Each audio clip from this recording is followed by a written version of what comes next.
Hello everyone, स्वागत है एक नए फ्रेश वीडियो में। आज हम करने वाले हैं केमिस्ट्री के मॉडल सेट को सॉल्व। पिछले वीडियो में हम लोगों ने किया था फिजिक्स का कुछ क्वेश्चन जो कि ऑब्जेक्टिव के बेसिस पे था, और आज हम करेंगे केमिस्ट्री के मॉडल सेट को सॉल्व। बिहार बोर्ड ने जो ऑफिशियल मॉडल सेट जारी किया है उसको हम लोग आज सॉल्व करेंगे। तो यहाँ पे टाइम देख लीजिए आप, टाइम आपका कितना है, 3 घंटा यहाँ टाइम है। ठीक है, 3 घंटा 15 मिनट।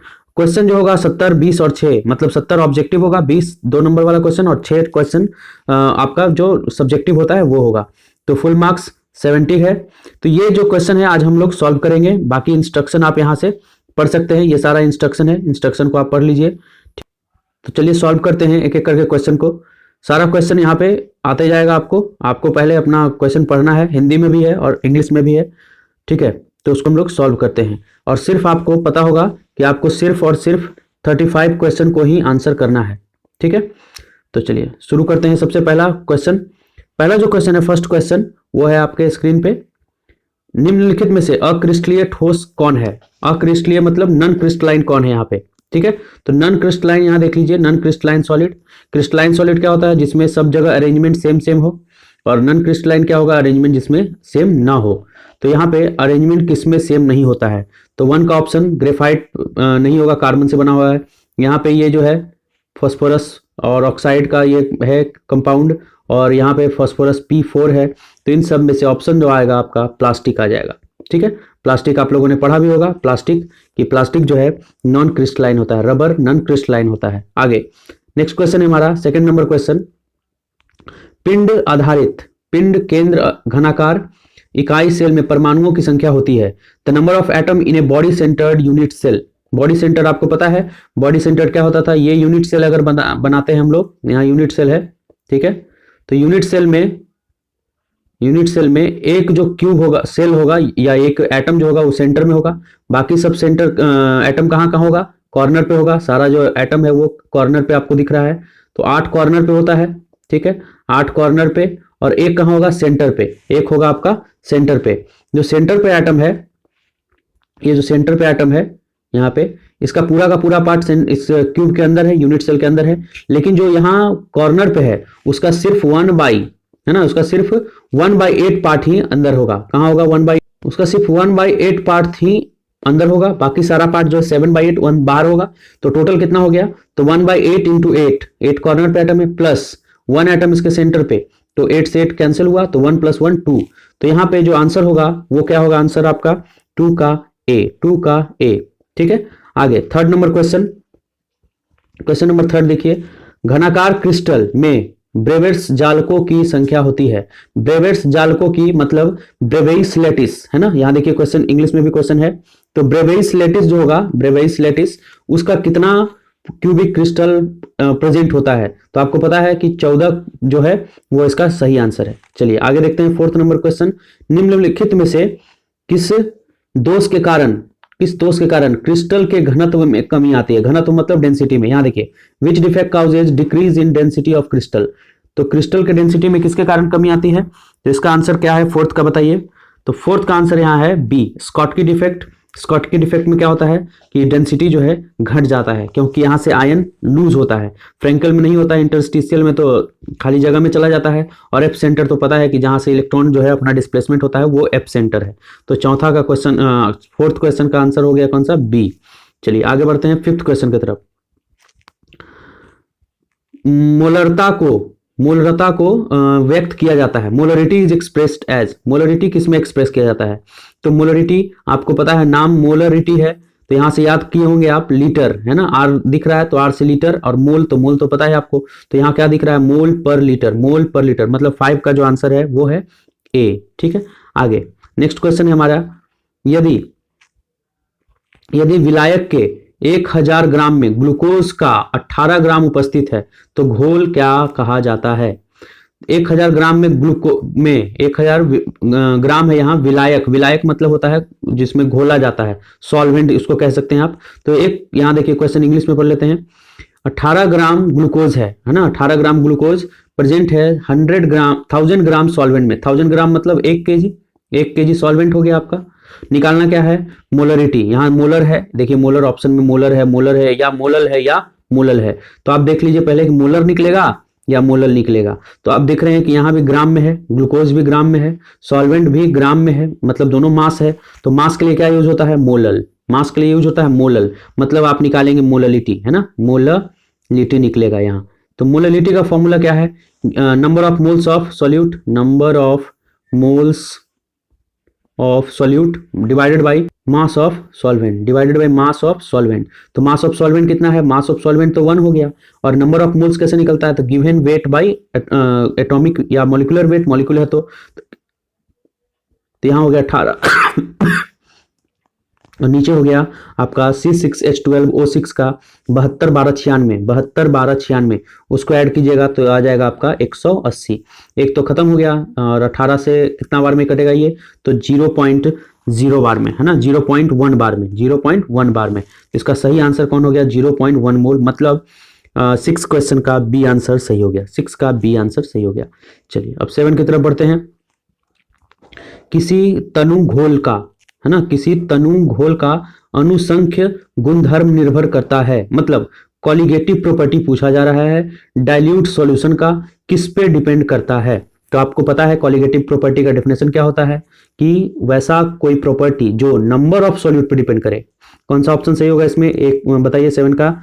तो यहाँ नेचर तो होगा नहीं, नेचर ऑफ सॉल्वेंट भी नहीं होगा, नेचर तो कैंसिल हो गया दोनों। फिर number of particles of solute है और number of particles of solvent है, तो सॉल्वेंट पे भी डिपेंड नहीं करता है। तो आंसर आपका हो गया सी। तो C is correct answer for question 7। आगे बढ़ते हैं 8 नंबर क्वेश्चन। किसी विलयन के परासरण दाब को, परासरण दाब मतलब ऑस्मोटिक प्रेशर को किस संबंध में व्यक्त किया जाता है? तो osmotic pressure of solution is expressed by the relation. अब यहां से सीधा सीधा आपका ऑस्मोटिक प्रेशर का यहां से फॉर्मूला पूछ रहा है। तो ऑस्मोटिक प्रेशर का क्या फॉर्मूला होता है बताइए?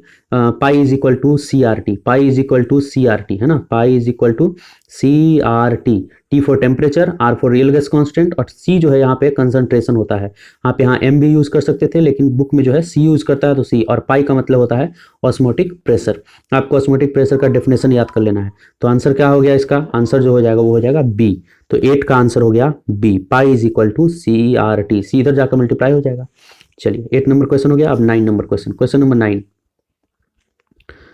विद्युत धारा की वह मात्रा जो CuSO4 के घोल से 1 मोल कॉपर को मुक्त करती है।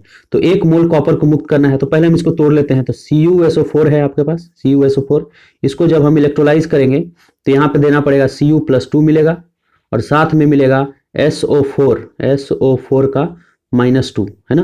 तो कितना इलेक्ट्रॉन इसमें पार्टिसिपेट कर रहा है? 2 इलेक्ट्रॉन, +2 चार्ज है।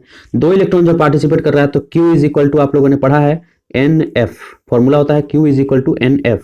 F मतलब फैराडे कांस्टेंट। फैराडे कांस्टेंट कितना वैल्यू होता है? 96500, है ना। तो ये हो गया। तो n कितना वैल्यू यहाँ यूज होगा? n 2, क्योंकि चार्ज 2 है तो 2 इंटू एफ, वैल्यू हो गया 2 इंटू एफ। अगर वैल्यू पूछता तो 2 में f से गुना करते, मतलब 96500 से। नहीं पूछा है तो गुना नहीं करेंगे, तो आंसर हो गया आपका 2f। तो देखिए 2 ऑफ आंसर कहाँ पे है? 2 फैराडे, है ना। ऑप्शन नंबर कितना है? सी, ऑप्शन नंबर सी, 9 का सी सही हो गया। चलिए 10th नंबर क्वेश्चन। फैराडे के विद्युत विच्छेदन के प्रथम नियम को व्यक्त करने के लिए निम्नलिखित में से कौन सा समीकरण सही है ना। तो फैराडे का फर्स्ट लॉ ऑफ इलेक्ट्रोलाइसिस पूछा जा रहा है। फैराडे का देखिए यहाँ correct equation for which represent Faraday's first law of electrolysis. Faraday का फर्स्ट नियम क्या है? तो फैराडे का फर्स्ट नियम है M is equal to ZCT। Actual में होना चाहिए था ZIT या ZQ, है ना, Q। तो Q को हटाते हैं, M is equal to, M मतलब mass, M is equal to mass. NCERT में तो है नहीं, तो यहाँ W भी आप यूज कर सकते हैं, W या मास, क्योंकि केमिस्ट्री में वेट और मास क्या होता है? सेम। Q को हटाइएगा, तो Q को हटाइएगा तो क्या आएगा यहाँ? M is equal to ZQ था, तो Q को हटाने पे I इज इक्वल टू, आपको पता है फॉर्मूला, Q बाई क्या होता है? T। I is equal to Q by T। तो Q हटाना है हमको, है ना, कैपिटल Q। तो Q इज इक्वल टू क्या होगा? I into T। तो यहाँ हो गया M is equal to ZIT। यहाँ पे I के जगह पे क्या यूज किया? C। तो हम क्या करेंगे? ऑप्शन नंबर कौन सा सही हो गया? B। चलिए ये था क्वेश्चन नंबर 10। अब 11 की तरफ चलते हैं। Question number 11।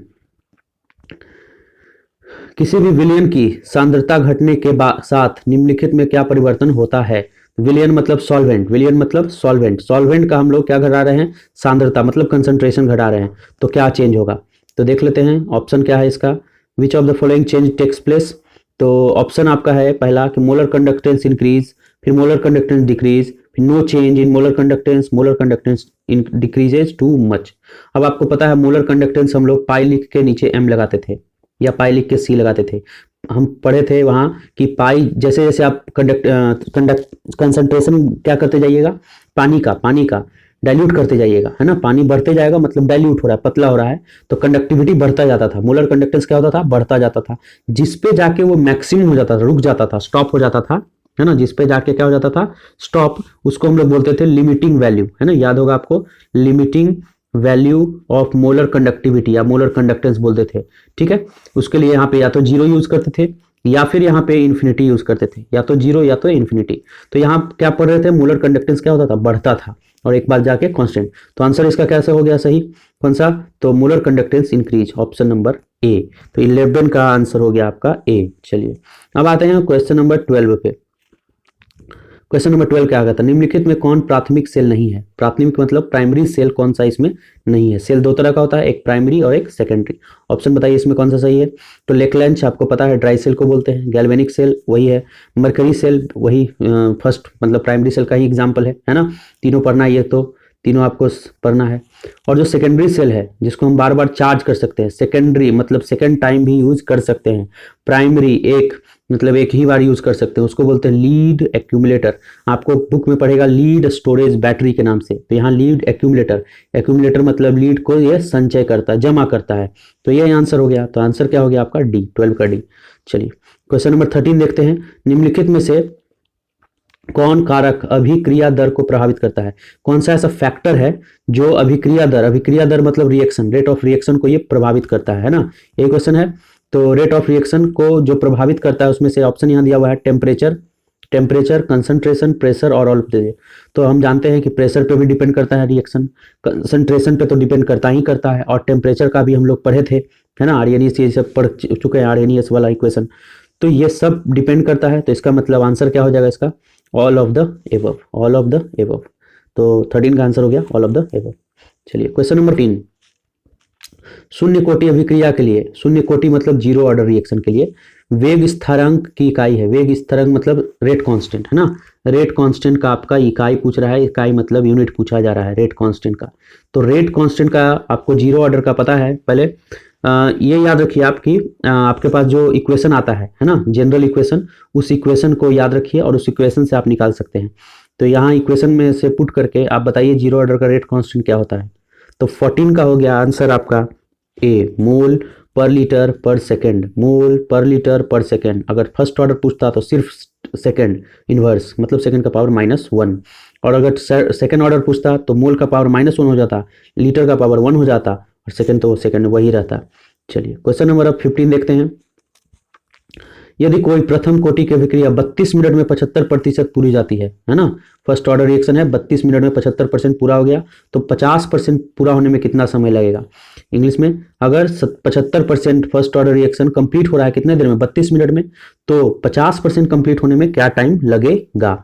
ये क्वेश्चन है, बहुत ईजी क्वेश्चन है। इसका तरीका तो तीन तरीका है, तो हाँ 3 तरीका। तो सॉल्व कैसे करेंगे इसको, तो सॉल्व आपको पता है कि जो रिएक्ट किया है ना, उसको रिएक्टेड पोर्शन कितना है यहाँ 75%, बचा हुआ पोर्शन कितना है, जब 75 किसी चीज का रिएक्शन कर गया तो कितना बचा हुआ 25% बच गया। तो लिखते कैसे थे, लेफ्ट पार्ट बटा ओरिजिनल पार्ट, तो 25/100 कट के कितना आएगा 1/4। इसको 1/2 के फॉर्म में लिखते हैं। तो 1/2 का फॉर्म क्या होता है, 1/2 का पावर 2। ये किसके बराबर हुआ, 1/2 का पावर n, ऐसा लाना रहता था, n के टर्म में लाना। तो n का वैल्यू क्या हो गया 2। अब जब ये आ गया तो उसके लिए फॉर्मूला आगे का स्टेप है t/t हाफ, है ना, इज इक्वल टू n, ये फॉर्मूला होता है। तो t/t हाफ, इस फॉर्मूला को हम लोग यूज करेंगे इसके बाद। तो क्या यूज होगा, t/t half is equal to, t आपका कितना दिया हुआ है, टी हाफ तो नहीं दिया हुआ, टी दिया हुआ है 32 मिनट, तो 32 ऊपर पुट कर लीजिए, नीचे टी हाफ आपको चाहिए। कैसे पता टी हाफ चाहिए, तो 50% का पूछा जा रहा है। एन का वैल्यू कितना आया था अभी, एन का वैल्यू 2 होता है, एन का वैल्यू क्या होता है 2, है ना। तो एन का वैल्यू जो 2 आया, उस 2 से यहाँ से काट लीजिए, तो टी हाफ उधर जाएगा, 2 से कट गया 16, तो टी हाफ कितना मिनट आ गया, 16 मिनट। टी हाफ जो हो गया 16 मिनट हो गया। तो आंसर, ये फॉर्मूला आप याद रखिएगा। ऊपर में यहाँ जो लिखते हैं उसको लेफ्ट पार्ट कहते हैं, यहाँ लिखते हैं उसको ओरिजिनल पार्ट। इसको 1/2 के फॉर्म में लाइए, फिर ये वाला फॉर्मूला आपको यूज़ कर लेना है। इन फॉर्मूला को यूज़ करके आपका काम हो जाएगा। तो यहाँ से क्या आंसर क्या आ जाएगा, तो आंसर आ गया आपका 16 मिनट। चलिए, ये था आपका क्वेश्चन नंबर 15। ठीक है, अब आगे बढ़ते हैं 16 की तरफ। क्वेश्चन नंबर 16, यदि किसी अभिक्रिया का वेग निम्नांकित प्रकार से व्यक्त होता है, ये वेग दिया हुआ है, वेग मतलब स्पीड दिया हुआ है, रेट दिया हुआ है ना। तो जब रेट दे दिया तो हम लोग क्या यूज करना है हमको, अब रेट कांस्टेंट कैसे लिखाएगा वो निकालना है। The order of reaction would be, order of reaction क्या है, तो ऑर्डर ऑफ रिएक्शन आपको पता है, पावर हम लोग ऐड कर लेते हैं। तो ए का पावर यहाँ पे कितना है 2, बी का पावर यहाँ पे कितना है 1, तो 2 + 1 क्या हो गया 3। तो आंसर हो गया बी का 3, मतलब बी 16 का बी सही हो गया। चलिए 17 नंबर क्वेश्चन देखते हैं। भौतिक अधिशोषण के लिए अधिशोषण की ऊष्मा होती है हीट एड्जॉर्प्शन, है ना। Heat of adsorption for physical adsorption is, दो तरह का एड्जॉर्प्शन होता है। एड्जॉर्प्शन क्या होता है, तो जब सरफेस पे कोई पार्टिकल ऊपर में चिपकता है, इस प्रोसेस को बोलते हैं एड्जॉर्प्शन। एड्जॉर्प्शन करने के लिए, फिजिकल एड्जॉर्प्शन करने के लिए कितना हीट ऑफ एड्जॉर्प्शन होता है, तो आपको पता होगा 20 से लेके 40 किलो जूल पर मोल होता है ना। तो ये आंसर हो गया 20 से 40 किलो जूल पर मोल। केमिजॉर्प्शन के लिए या केमिकल एड्जॉर्प्शन के लिए क्या होता है हीट, वो आपको याद कर लेना है। ठीक है, चलिए अब आगे बढ़ते हैं। क्वेश्चन नंबर 18, जो पदार्थ जल का पृष्ठ तनाव कम कर देता है कहलाता है, जो कम कर दे, किसको कम कर दे, तो सरफेस टेंशन को, पानी के सरफेस टेंशन को, उसको बोलते हैं हम लोग सरफेक्टेंट। क्या बोलते हैं, इलेक्ट्रोलाइट तो क्या करता है इलेक्ट्रोलाइसिस में, कैटलिस्ट क्या करता है स्पीड बढ़ाता है, नॉन इलेक्ट्रोलाइट क्या करता है कुछ भी नहीं, इसका चार्ज ही नहीं है। तो सरफेक्टेंट ही बचा एक ऑप्शन, आप ऐसे भी टिक लगा सकते थे। तो 18 का हो गया क्वेश्चन आंसर नंबर डी। ठीक है, 19 नंबर, क्वेश्चन नंबर 19, निम्नलिखित में से में कौन जल में कोलाइडी विलयन निर्माण करता है, मतलब कोलाइडल सॉल्यूशन यहाँ पे बनाना है। कौन सा कोलाइडल सॉल्यूशन बनाता है, इंग्लिश में क्वेश्चन देखिए, विच of the following term form colloidal solution in water, पानी में कोलाइडल सॉल्यूशन कौन बनाएगा, तो ग्लूकोज तो पूरा घुल जाता है, बैरियम नाइट्रेट भी आयोनिक है तो ये भी घुल जाएगा, सोडियम क्लोराइड नमक है ये भी घुल जाएगा, तो बच रहा है स्टार्च। आप ऐसे भी देख सकते हैं स्टार्च बनाता है, या फिर माड़ आप देखे होंगे, माड़ है ना, चावल से जो माड़ निकलता है, तो माड़ ही क्या बनाता है, कोलाइडल सॉल्यूशन बनाता है। चलिए क्वेश्चन नंबर 20, निम्नलिखित में कौन पायसी कारक है, पायसी कारक मतलब इमल्सीफायर है, इमल्सीफायर कौन है, तो इमल्सीफायर यहाँ से आपको चूज करना है कि इमल्सिफिकेशन या इमल्सीफायर कौन होता है। तो इसका आंसर हो जाएगा सोप। अब याद कैसे रहेगा, इमल्सीफायर मतलब होता है कि जो पानी की तरफ अट्रैक्ट हो एक पार्ट उसका, और एक तरफ पानी से वो दूर चला जाए, मतलब हाइड्रोफोबिक और हाइड्रोफिलिक, याद होगा आपको, हाइड्रोफोबिक है ना, और एक होता है हाइड्रोफिलिक, हाइड्रोफिलिक। तो हाइड्रोफोबिक और हाइड्रोफिलिक तो साबुन में देखने को मिलता है, तो ये साबुन का स्ट्रक्चर है, आप पढ़े होंगे, सोप का ये स्ट्रक्चर है। ठीक है, ये हो गया आपका यहाँ से यहाँ तक कौन पार्ट, नॉन आयोनिक पार्ट, और ये वाला जो आगे वाला पोर्शन है, आगे वाला पोर्शन, ये पोर्शन क्या हो जाएगा आपका आयोनिक पार्ट, आयोनिक पार्ट। तो आयोनिक पार्ट है तो ये अट्रैक्ट होगा किसके तरफ, और ये किसके तरफ अट्रैक्ट होगा, तो आपको पता है ये जाके जो पीछे वाला पार्ट है, ये वाला पार्ट ये चिपक जाता है डस्ट में, और आगे वाला पार्ट पानी की तरफ अट्रैक्ट होता है। तो इसी को हम लोग बोलते हैं इमल्सीफायर, इमल्सीफायर। तो कौन बना रहा है, सोप। चलिए 20 का आंसर हो गया सोप ए। अब क्वेश्चन नंबर 21 को अगले वीडियो में सॉल्व करेंगे, 21 से लेके फिर 40 तक, और धीरे धीरे करके जो जो सेट आया फिजिक्स और केमिस्ट्री का वो हम लोग सॉल्व कर लेंगे। ठीक है, मिलते हैं अगले वीडियो में।